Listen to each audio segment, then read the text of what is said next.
এই বিএনপি আসলেই একটা নিম্নহারাম দল। গত বছর জুলাই আন্দোলনের সময় 1400 মানুষের প্রাণের বিনিময়ে আজকের এই বিএনপি বাংলাদেশের মুক্ত বাতাসে। গত কয়েক বছর আগেও তাদের কোনো অস্তিত্ব আসিল না, তাদের ফ্যামিলির কোনো নিরাপত্তা আসিল না, তাদের জীবনের কোনো নিরাপত্তা আসিল না। তখন আমরা সাধারণ জনগণ এই বিএনপির পক্ষ নিয়েছিলাম।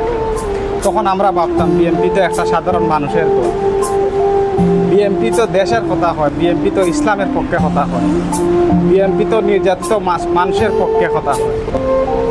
কিন্তু এই 2025 সালে আইয়া বিএনপির আসল চেহারা দেখলাম। এরা শুধু চিনে শুধু খালি ক্ষমতা। বিএনপি আসলে কোনো সাধারণ মানুষের দল না, বিএনপি একান্তই তাদের ব্যক্তিগত একটা দল। তাদের ভিতরে শুধু আছে লোভ লালসা। আসলে আমরা সাধারণ জনগণ বিএনপির কাছ থেকে কোনো সময় এই জিনিসগুলো আশা করছি না। তাই মন থেকে আজকের এই বিএনপির আমি বয়কট করলাম। আপনারাও সবাই বিএনপিতে বয়কট করুন।